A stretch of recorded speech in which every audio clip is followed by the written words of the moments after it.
Rasul Shallallahu Alaihi Wasallam mengatakan, "Balighu anni walau ayat," sampaikan dari aku walaupun satu.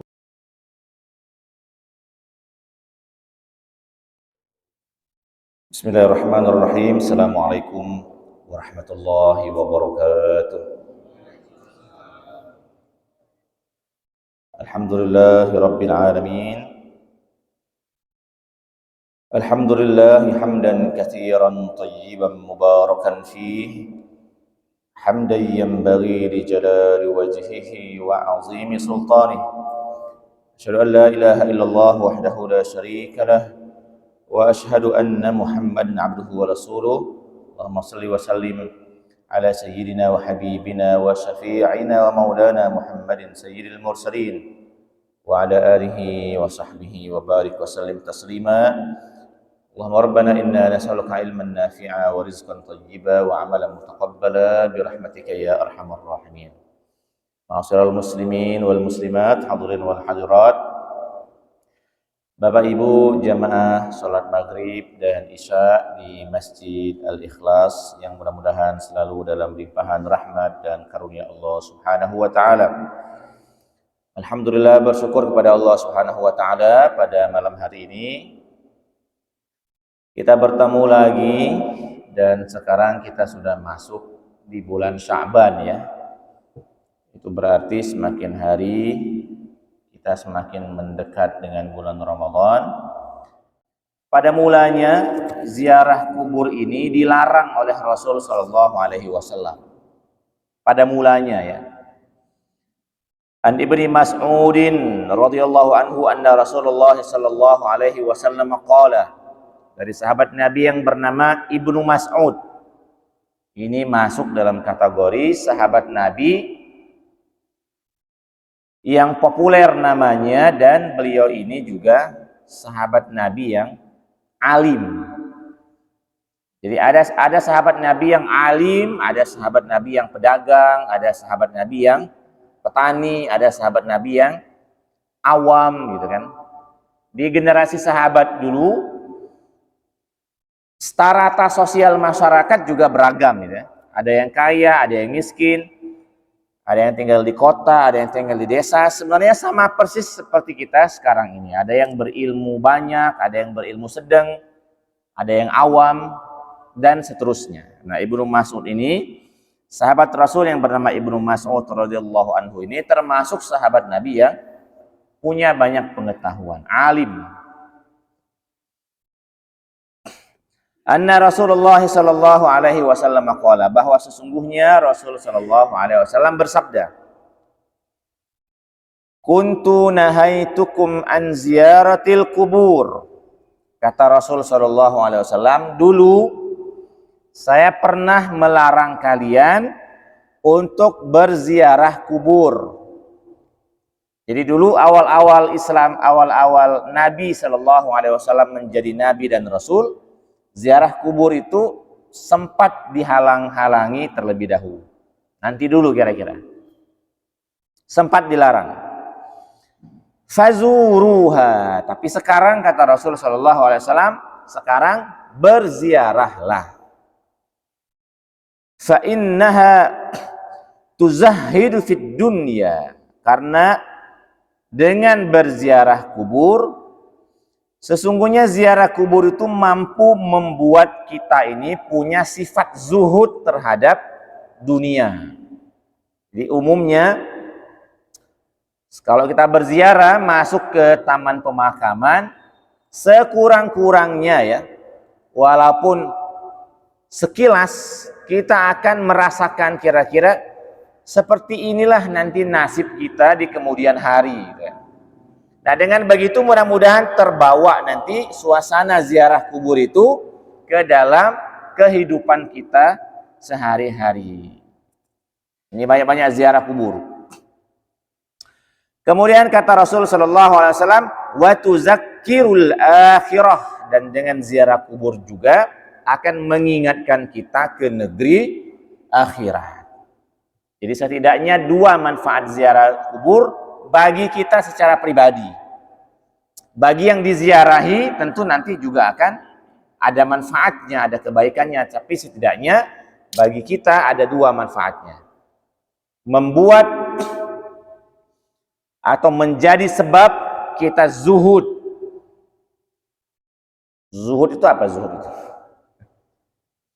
Zuhud itu tarkud dunia, meninggalkan dunia karena menganggap dunia itu kecil atau hina. Lebih dan kurang lah ya begitu ya. Meninggalkan dunia karena kita menganggap dunia itu kecil. Tapi kalau kita bercermin ke zuhudnya Rasul Shallallahu Alaihi Wasallam, maka bentuknya orang itu kalau melepaskan dunia ya, berarti kan sebelumnya menggenggam terlebih dahulu kan. Jadi tidak ada kata melepaskan kecuali sebelumnya digenggam. Kalau sudah digenggam, baru kita lepaskan. Kalau belum kita lepaskan, tiba-tiba kita ngomong. Kalau belum kita genggam, tiba-tiba kita ngomong saya melepaskan, apanya yang dilepaskan gitu. Orang digenggam baik belum. Nah, maka contoh terapan zuhud yang menurut kami pribadi ini paling bagus adalah apa yang dilakukan oleh Rasul Shallallahu Alaihi Wasallam dan para sahabatnya. Rasul itu secara dunia itu sebenarnya sudah digenggam oleh Rasul. Ada duit, tapi duitnya dilepaskan. Nah, itu zuhud namanya. Tapi kalau kita kan duitnya belum ada, duitnya belum kita genggam, tapi kita sudah ngomong, aku nak zuhud gitu kan. Aku nak zuhud. Ini bagus juga, tapi ini kurang afdol. Lain rasanya lah, lain. Sama seperti orang rajin puasa. Kalau bapak-bapak dan ibu-ibu rajin puasa, tapi duit banyak, itu bagus. Rajin puasa, tapi duit banyak, itu bagus.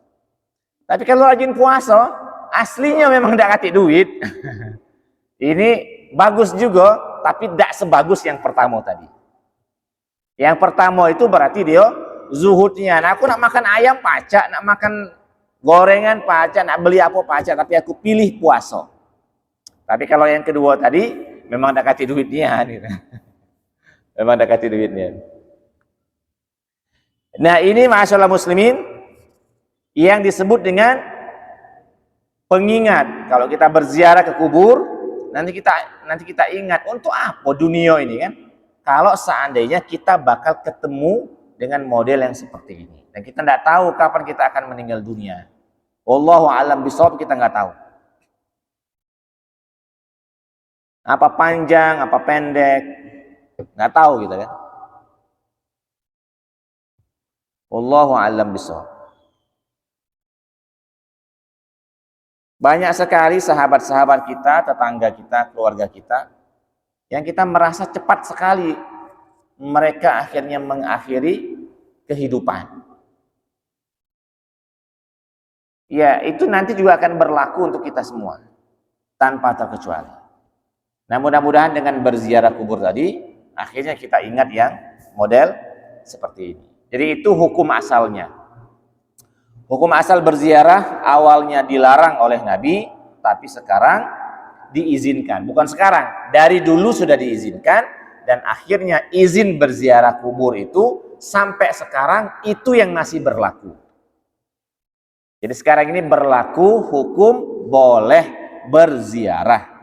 Atau bahkan di sebagian momen bagus berziarah, mengingatkan kita akan akhirat dan menjadi sebab bagi kita untuk bersikap zuhud.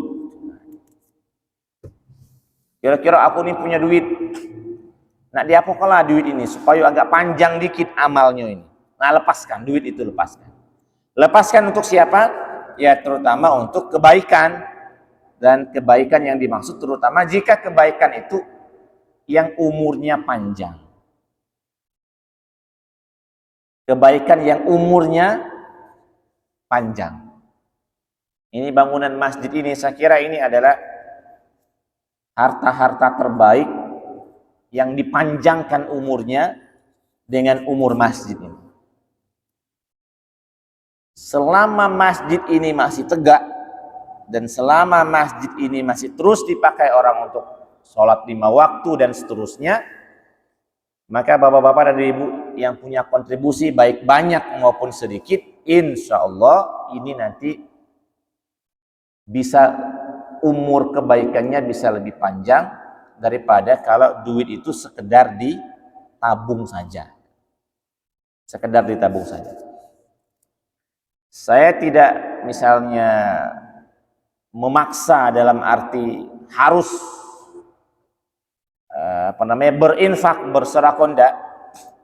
Tapi saya hanya berpikir begini, kalau bisa, kalaupun seandainya kita tidak bisa berkontribusi banyak, tapi sekurang-kurangnya jangan ndak melok. Ibaratnya orang pembangunan masjid butuh 4 miliar misalnya ya. Mudah-mudahan adalah 100.000 melok gitu. Baik diumumkan atau tidak diumumkan. Adalah misalnya 50.000 melok gitu kan. Baik diumumkan atau tidak diumumkan. Jangan ndak melok sama sekali. Karena khawatir justru yang melok itu adalah orang-orang yang kita anggap biasa-biasa baik, tapi ternyata mereka justru lebih banyak amalnya. Karena setiap agenda-agenda begitu mereka melok. Di Al-Ikhlas mereka melok, di masjid lain mereka melok 50.000, misalnya kan ketemu dalam perjalanan, ada pembangunan masjid, mereka melok 50.000. Oh itu kalau melok terus, alangkah banyaknya dia melok. Hampir seluruh masjid misalnya di mana dia hidup, dia ada kontribusi di situ, melok gawian di situ. Nah ini bagus sekali ini untuk direncanakan. Pokoknya kalau ada agenda-agenda yang jelas, saya ngomongnya jelas ya. Kalau ada agenda-agenda yang jelas, jelas keperuntukannya, jelas orang-orangnya, jelas kepanitiaannya, jangan ndak melok, dikit jadilah. Orang misalnya nanti ada donasi yang lain, kita pengen berinfak atau pengen mewujudkan air bersih misalnya untuk pesantren, melok, jangan ndak melok, 50.000 jadilah. Tidak usah disebutkan nama, kalau malu tidak jadi masalah. Disebutkan laju, sama kan? Open donasi apalagi misalnya, kita bantu orang-orang ada kebakaran, jangan dah melok, 20.000 jadilah. Ini nasihat untuk saya pribadi juga. Dikit jadilah. Tidak usah nak minta sebutkan nama gino, tidak jadi masalah. Pokoknya kasih seperti itu. Ini supaya kita belajar zuhud, lepaskan, dikit-dikit dulu, lepaskan. Dikit-dikit dulu. Nah ini dulu yang bisa kita sampaikan. Mohon maaf atas segala kesalahan dan kekurangan. Kepada Allah Subhanahu wa taala kita mohon ampun. Billahi nasta'in. Assalamualaikum warahmatullahi wabarakatuh. Seperti biasa nanti setelah Isya kalau memang ada yang pengen ditanyakan, kita duduk lagi walaupun mungkin lebih santai.